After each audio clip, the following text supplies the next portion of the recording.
Hello and welcome to Training Week 4 video. Apologize for not getting one out last week. Had a very hectic last couple of weeks, but got 12 plays here to get us going. Hopefully answer some questions. As always, this is not to show anybody up or demean anybody. It's strictly for educational purposes.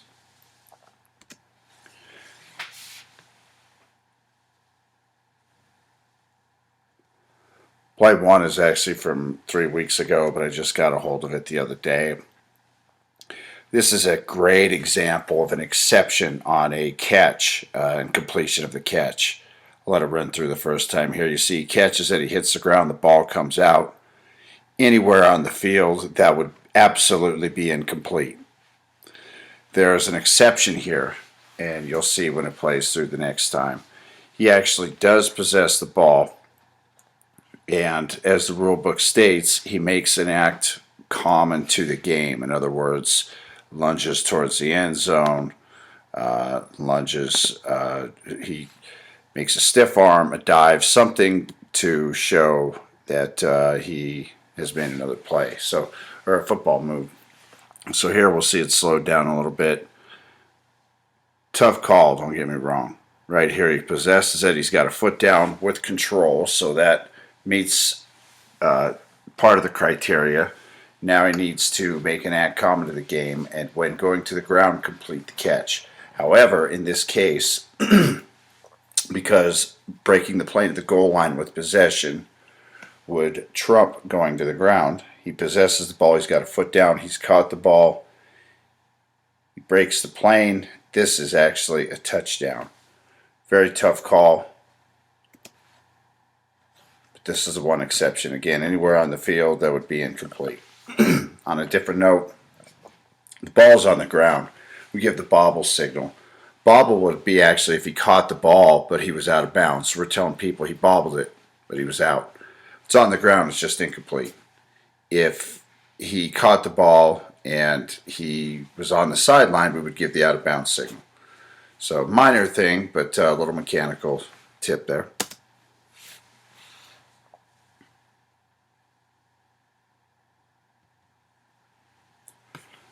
Okay, play 2. Next 3 plays actually are going to be some examples of blindside or not blindside blocks. See how they all will match up the same way. You'll always have a guy swimming upstream that has the potential to target somebody that sees a defender not looking. Right here, good job of stopping. He doesn't hit him with an open hand, but he also doesn't light him up. Part of the definition of a blindside block would be forcible contact, and this is not forcible contact. He lets up, simply screens him, they bump into each other. Good job of avoiding a disastrous collision. Plays like this, we want to reward this guy and go up and tell him, nice job. Okay, play 3 is another example of, you'll see, same type of opportunity here. Chance to really hit somebody when he's not looking, and instead just kind of stops, puts a shoulder into him enough to serve the purpose without knocking his head off. So again, a good job of not killing the guy, not targeting him, not forcible contact, just a good block.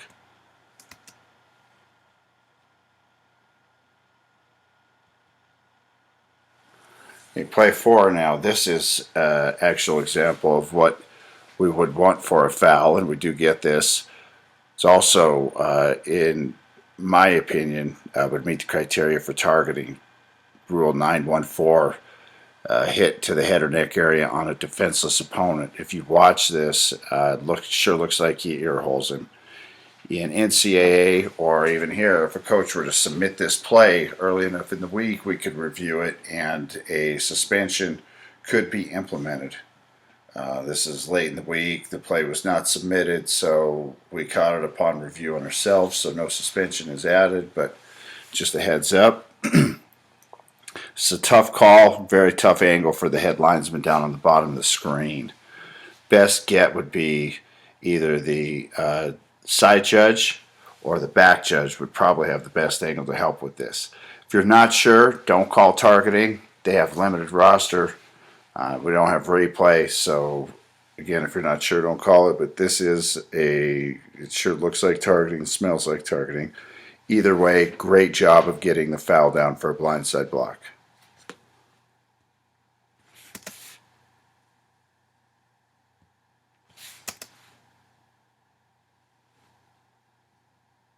You see he ear holes him.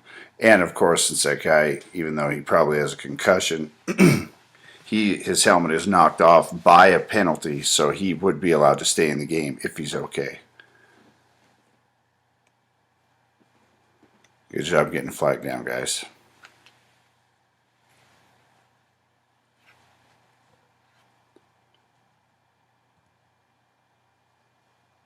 Okay, play 5 is defensive offside, but unabated to the quarterback.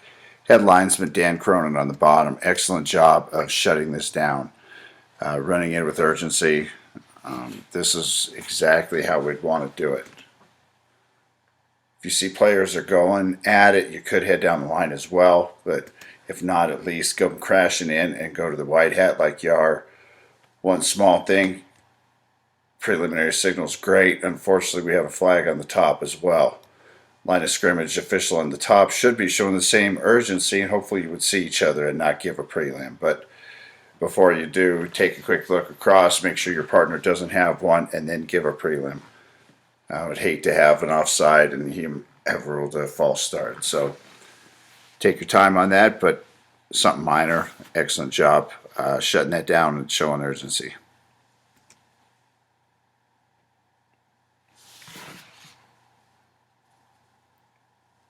And play 6 is just a little mechanical tip on a deep pass for deep wings. You don't have to be anchored to the goal line here.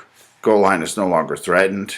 Let the ball take you to where you need to go. Right now, the end line is the potential risk, and the back judge is clearly in the middle of the field. This ball is going to the corner of the end zone or close to it, so you want to be there to help. So you do not have to stay on that goal line. Go ahead and slide down. Obviously, stop when the moment of truth comes and the ball is arriving. Plant yourself and get a good view. Be stationary, but you could probably be 4 to 5 yards deep in the end zone when he catches this for a little better angle. Nothing major, but it might help sell the call if necessary, and you'd definitely be there to help if there were a bobble or anything like that to help the back judge. Okay, play 7 is a example of a pick play on offensive pass interference. This is an excellent job by the side judge, Brian Catafamo. Good job watching the keys. You'll see this guy here really makes no attempt at running a route, simply picks him almost like a moving basketball screen, cuts him completely off, makes contact, and frees up the receiver. So this is a good job of staying with your key and a great example of offensive pass interference.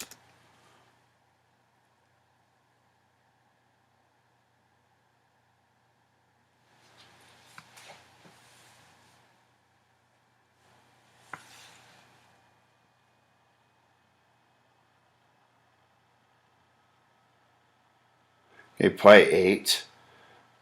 This is an example of intentional grounding. Remember, there are two pieces to legally grounding the ball. Number one, if there is a receiver in the area, the quarterback can throw it whether he's outside the pocket or not. If there's a receiver in the area, that trumps all.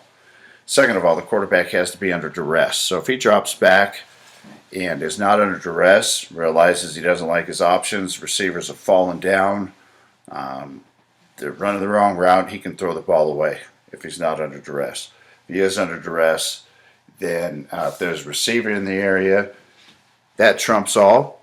And the last option would be if he gets outside the tackle box. There does not have to be a receiver in the area, but the ball does have to reach the line of scrimmage. That line of scrimmage does go around the world, so it is not just within the confines of the green field there. We're not going to split hairs if they get a close line of scrimmage. We're going to say it made the line of scrimmage. But here we have an example that is clearly short of the line of scrimmage. Ball is snapped from around the 21-yard line. Bad snap over his head. You see the tackle box is here. So again, we're not going to split hairs. If he gets anywhere near outside that, we're going to give him the benefit of the doubt. But now the ball goes to about the 35. So he's about 13 to 14 yards short. Not even close. No receiver in the area. Now at this point, the white hat does not necessarily know what's going on. He's focused on the quarterback, so he's not sure if there's a receiver in the line area or not. Line of scrimmage officials, this is your time to really provide feedback and information. You would not drop your flag, but you need to get in there and let the white hat know what you have and tell them that there is either a receiver in the area or either a receiver in the area or no receiver in the area. Therefore, he can drop his flag, or you can say the ball did not reach the line of scrimmage. And at that point, he can drop his flag because it is a spot foul. So as soon as the white hat sees the line of scrimmage official come running in, white hat, hold your spot, be ready to drop your flag. Take note of where the quarterback threw the ball from. So good learning play. Doesn't happen too often, but just note the difference in those and the options the quarterback has.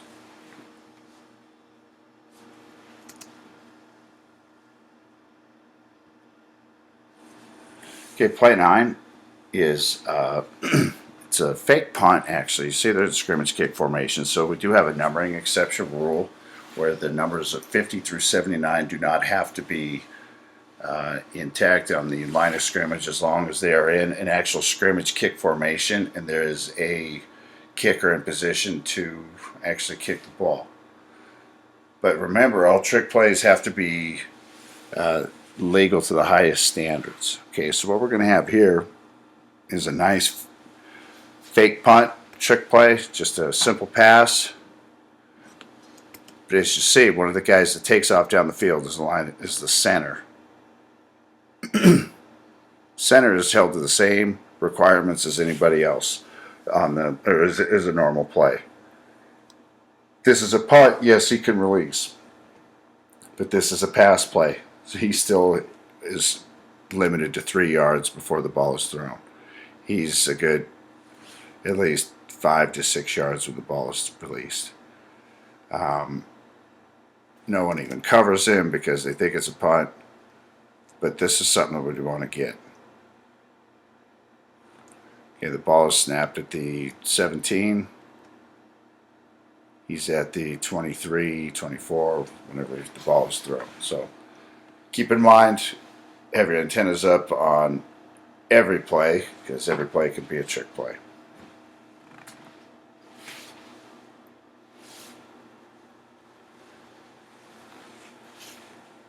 Okay, last couple plays are a couple of great examples of crew communication here. First one, we have a block below the waist on a kickoff. And definitely from the angle we have, when in doubt, safety, we want to get this. But looking at the angle, it does look like the block starts high and slides down. So side judge is looking right where he's supposed to. You see the block here.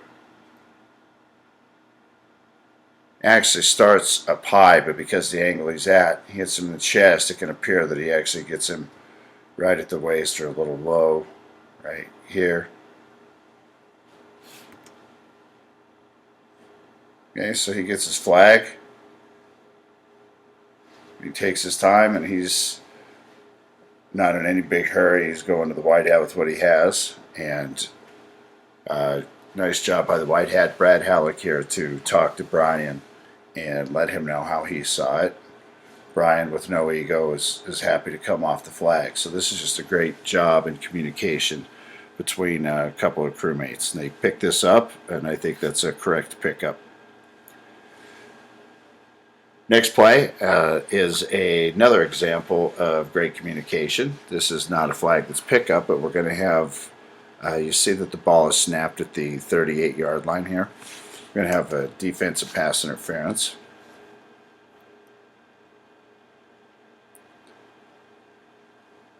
Okay, so now we're at the other 45. Remember, for defensive pass interference, it's a spot foul within 15 yards. If it's more than 15 yards, then you go back to the previous spot. Okay, so a couple of minor things here. First, the ball is spotted on the right hash, position 1. Okay, so if we have a spot foul, then it's going to be all the way over to position 5, the opposite hash. These are a couple things to think about. We have our flags on a DPI. What we want to do is take our time, get our flags together, and start talking, which both the deep wings start doing here. This is a good job of talking. They go in, they pick up their flags, they make sure they match up. That's an excellent spot where the flag is.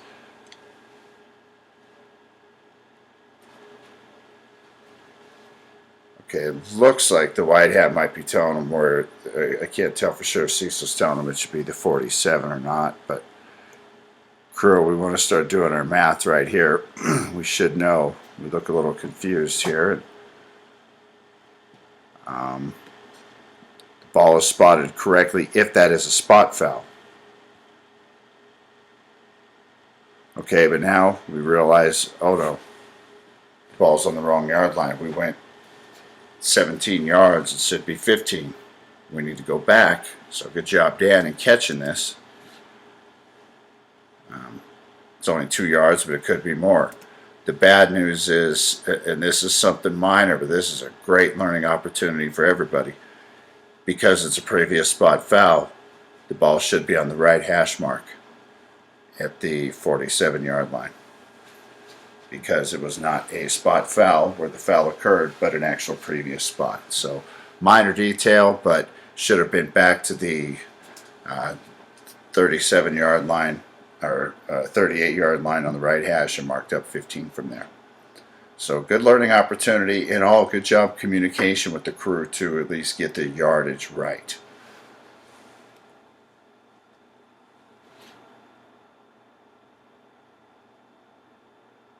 Okay, last play, and this is just with the calls of the week. I would say it's a good job of a chop block. It's tough to see. Wish we had an end zone shot, but you can see that the center and the right guard are going to cut the. It looks like, I can't tell if it's the nose tackle. I believe it's the guy that just came up. Yeah, 99 as he's coming up. As he goes to rush, he's going to get cut by the center, and the guard is going to. Actually, the guard cuts him and the center hits him high. So it's you even see he turns around and looks. It's tough. It's quick. Definitely a safety issue. But Jerry Haynes looking right at it. Perfect angle. Takes his time. Throws the flag.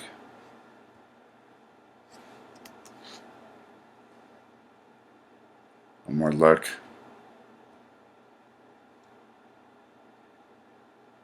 There. Nice job, Jerry.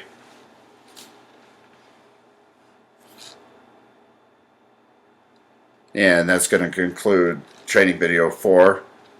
Games played June 8th, 2019. Everybody working June 15th, 2019. Have a great game and fabulous weekend. Thanks.